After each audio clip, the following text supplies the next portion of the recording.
lebih banyak stepnya ya, kayak nanti uji kualitasnya, terus statistiknya. Iya, memang iya. Selalu gitu.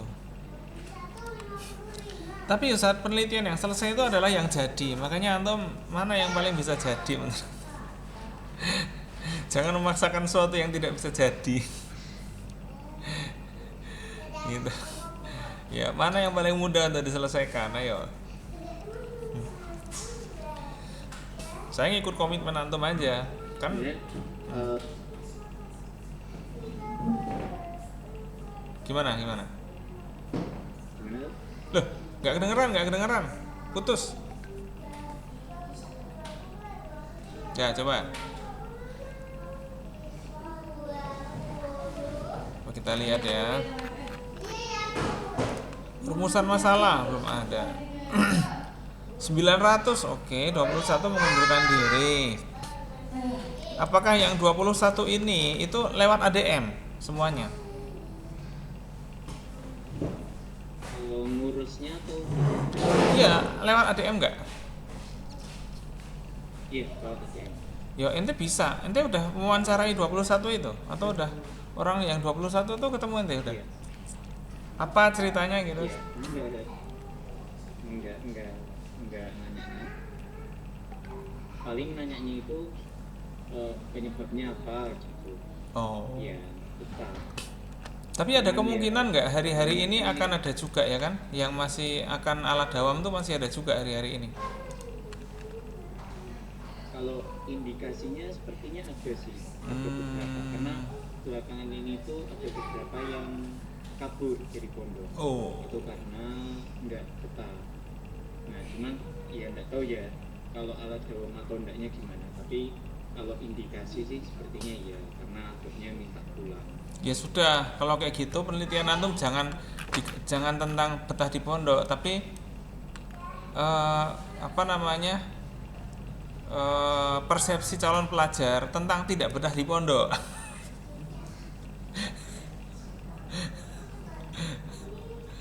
Malah kayak gitu ya. Iya. Iya. Kita meneliti sesuai dengan yang bisa kita teliti, Ustaz Fauzi. Jangan ngawur, jangan kesulitan, jangan nyari yang sulit. Bagus tapi sulit dan nggak selesai, apa gunanya? Oke. Fungsinya tugas akhir itu mengakhiri mahasiswa antum, bukan menambah semesternya lagi. Iya sih. Betul. Ya, gitu ya. Ini pikirkan lagi. Misalnya ya, tentang tidak betah di pondok. Oke, nanti kita bisa nyari nih, misalnya apa? Oh, kalau betah di pondok udah mainstream kan gitu kan? Apa ya? Ketidakbetahan tuh apa ya? Hmm,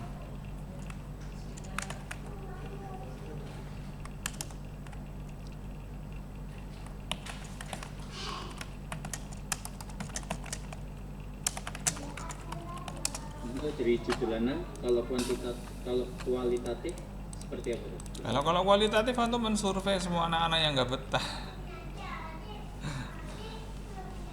Yang alat dawam gimana? Lah makanya kan kalau antum menggawangi anak-anak yang alat dawam atau nggak betah, berarti semua yang nggak betah silakan cerita ke Ustadz Fauzi masalahnya apa, nanti kita dengarkan. Kayak gitu kan?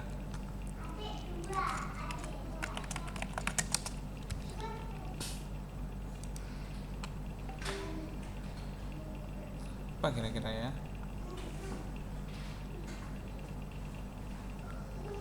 Gimana ya? Soalnya kayaknya rata-rata ini semua kan, apa namanya, betah di pondok. Kalaupun ada yang nggak betah itu kan nggak mau mengungkapkan diri mereka ya. Lah iya, antum berarti kan antum tanya sisi yang bikin nggak betah santri-santri apa ya kira-kira ya, gitu. Mungkin ada anak-anak itu yang senang dicurhati temennya atau apa, itu kan bagus juga kan gitu kan. Atau nanti habis itu makanya wawancara kan gitu kan. Persepsi anak tentang tidak betah di pondok. Gitu aja. Judulnya itu kualitatif.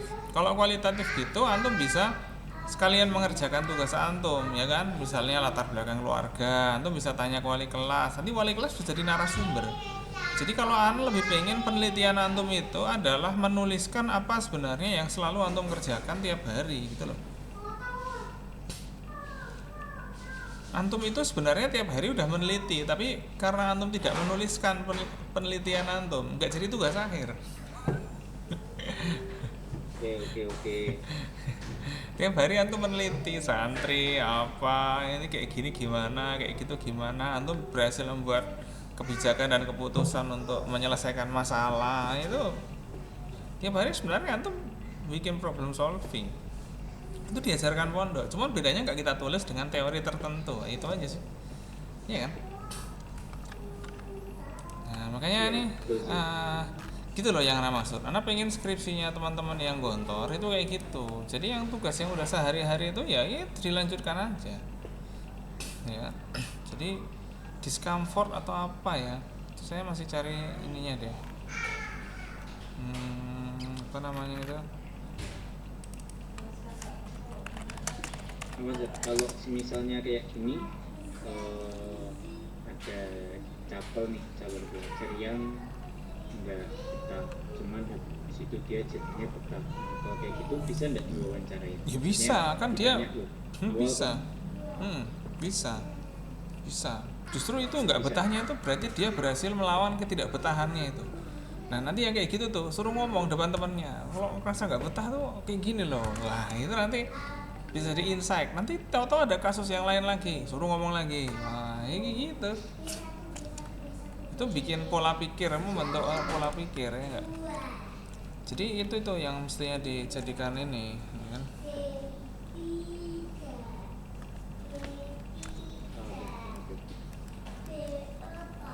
Saya coba carikan artikel yang cocok, ada nggak ya? Psychological impact.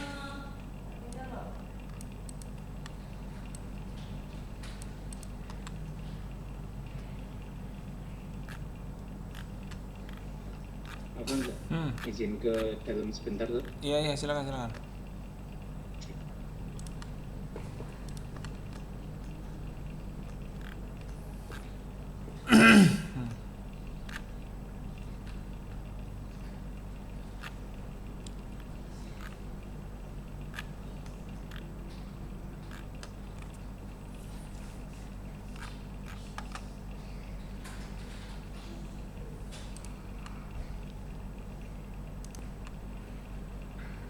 Itu kalau penelitian kualitatif itu bisa aja tiba-tiba judulnya berubah kan, pas pertengahan penelitian. Ya emang bisa, itu. emang benar.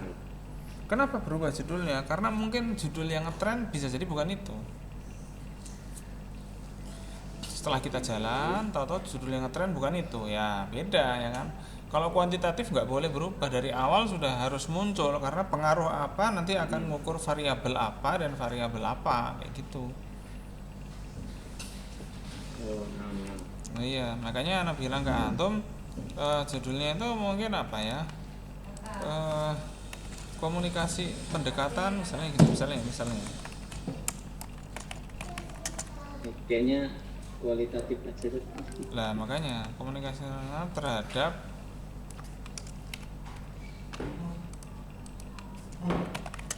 nah ini jadi agak kelihatan nih kan, pendekatan komunikasi interpersonal terhadap persepsi terhadap calon terhadap apa namanya, atau ginilah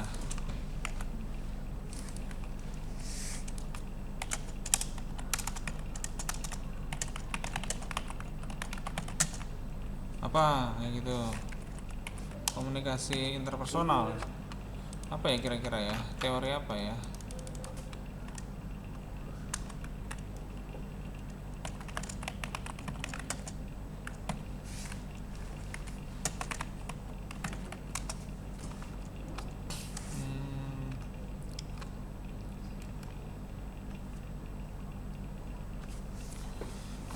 Komunikasi interpersonal itu teorinya apa aja?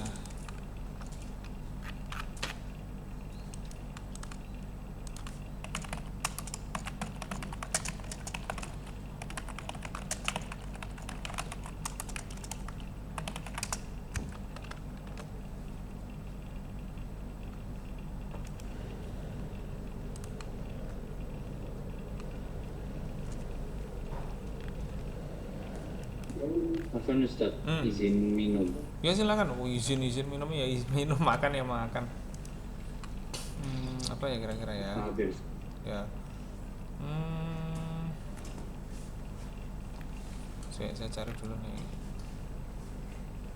Udah, sebentar.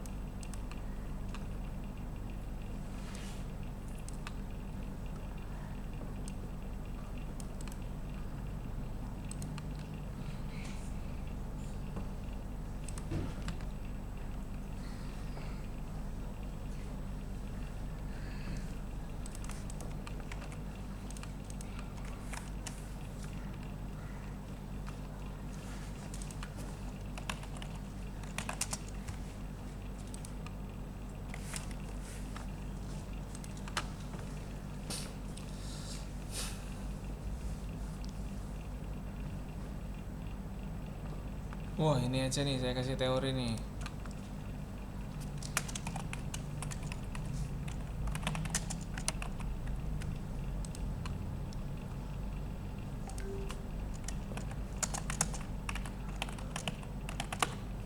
Nah, ini nih.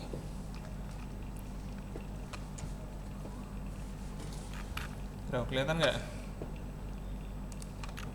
Persepsi calon pelajar tentang tidak beda di pondok, studi perspektif teori norm of reciprocity. Ya, jadi kita pakai teori interpersonal. Ini bagian dari teori komunikasi interpersonal. Jadi komunikasi interpersonal itu apa ya istilahnya ya? Punya cabang teori yang lain. Namanya norm of reciprocity. Ya.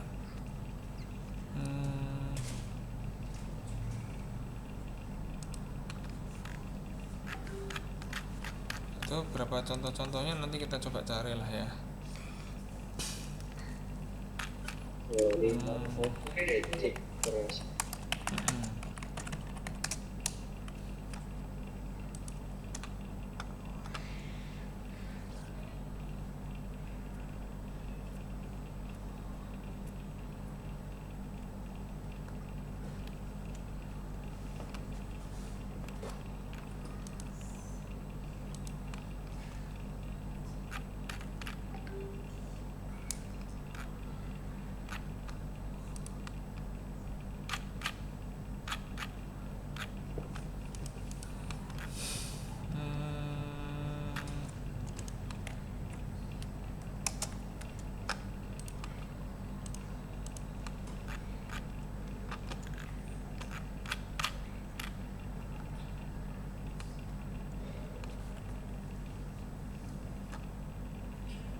Reciprocity.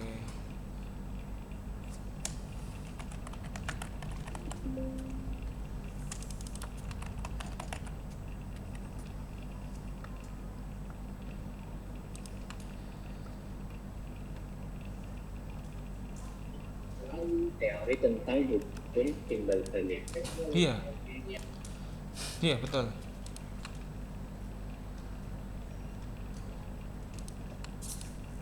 Ya, karena dia dapat apa terus dia kenapa. Nah, itu teori of norm of reciprocity. Ya. Itu pahami dulu teori itu ya. Semua beberapa referensi mungkin coba tak paste lah nanti ya. Apa ya kira-kira?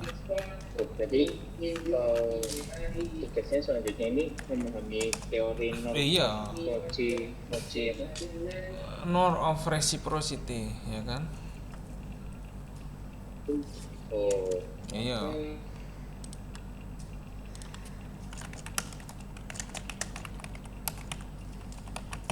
oh ini rujukan itu. Ya, salah satu contohnya ya.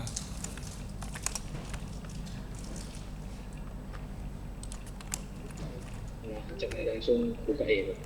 Boleh, boleh.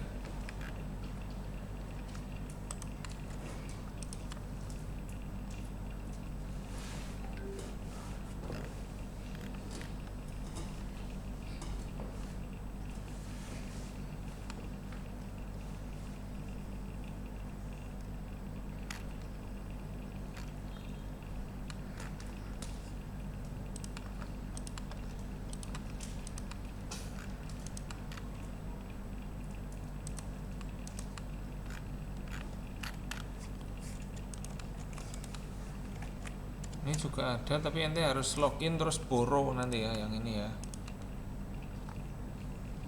Ente login terus borrow, login dulu nanti.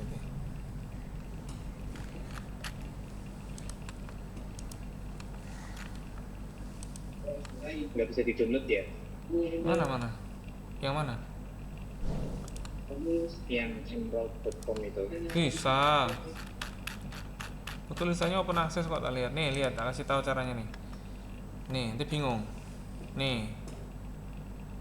Klik yang PDF.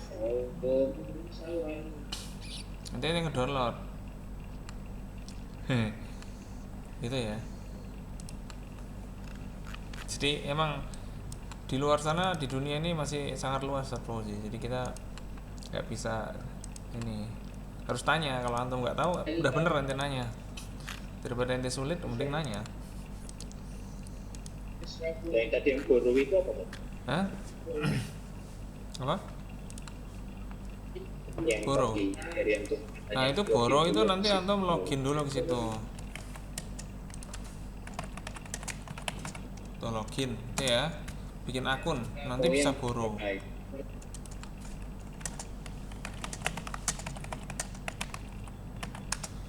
Nah, gitu. Anda bisa borrow ya, Anda bisa, Anda pernah kok. Kalau borrow ente bisa baca, tapi memang nggak bisa di download itu.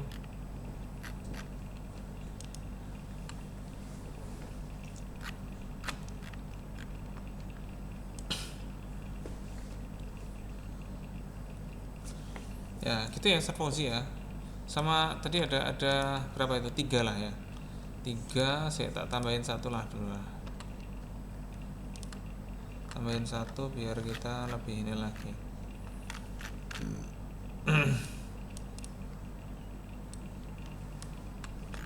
Ayo buku ah.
Nah, jadi ada 4 yang utama itu dulu lah ya. Ini teorinya kayaknya nggak ditemukan, tapi teori ini dideduksi ya. Kalau ditemukan tuh ada penemunya. Kalau dideduksi itu kadang-kadang, kalau dideduksi itu mungkin orang menyepakati langsung. Nah, oh kayak gitu toh, ya udah gitu aja. Jadi kayaknya teori ini kalau disebut ada penemunya kayaknya nggak ada. Maksudnya ya ada sih, cuma jadi istilah aja. Ya kan, itu kalau saran ana itu ya Ustaz ya, yang open access itu paling enggak 4 ini dibaca dulu, nanti malam kita ketemuan lagi, ya kan, manfaatan untuk baca ya kan, terus diringkas loh ya, jangan dibaca doang, ente ringkas pakai ChatGPT kayak baca sendiri kayak terserah ente caranya gimana. Nanti ana bagian menjelaskan mana yang ente masih bingung, karena teori ini memang bagian dari teori komunikasi interpersonal. Nah, terus juga yang paling penting Ustaz Fauzi, belum ada mahasiswa Ilkom di Unida Gontor yang nulis dengan teori ini. Nah, itu yang paling penting. Jadi Oke. Nah, iya, kalau anak pun juga nggak tahu ya apakah di Indonesia udah ada yang nulis atau belum. Di Indonesia Di Indonesia nggak ada. ada sih kayaknya di Indonesia, tapi bidangnya kesehatan masyarakat. Ada di Indonesia ada. Boleh. Tapi ini tentang suap, biasanya tentang politik ya, tentang suap menyuap dan lain sebagainya. Nah, itu kan sebenarnya kita juga ada komunikasi kayak gitu itu. Oh, ya, soalnya ini yang dibahas timbal balik ya. Nah, gitu kan. Timbal baliknya apa? Kan itu kan. Masuk. Kadang orang misalnya Masuk. nggak mau keluar karena nggak expect nih gitu. Sama kayak guru tahun pertama mau keluar, nggak expect nih anak nih keluar. Nah ini nih kayak teori ini, gitu yang kita maksud, ya kan? Teori ini mau kita gunakan sebagai sarana untuk mengevaluasi ini anak nggak betah nih kenapa nih. Dan ada dua, makanya tadi ada salah satu artikel itu yang reciprocity-nya dari keluarga, dukungan keluarga. Kalau keluarga memberikan dukungan, dia mondok dengan bahagia, misalnya kayak gitu kan. Nah, itu reciprocity juga, ya enggak? Makanya nanti kita jadi mengukur, ya kan? Apakah anak-anak itu betah karena kita atau karena orang tua masing-masing?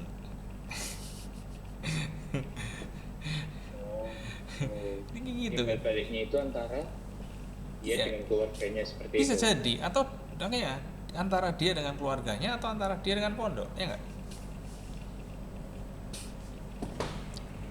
Di situ pakai teorinya yang mau diteliti. Iya. Jadi teori ini teori kualitatif memang, psikologi kualitatif, komunikasi interpersonal.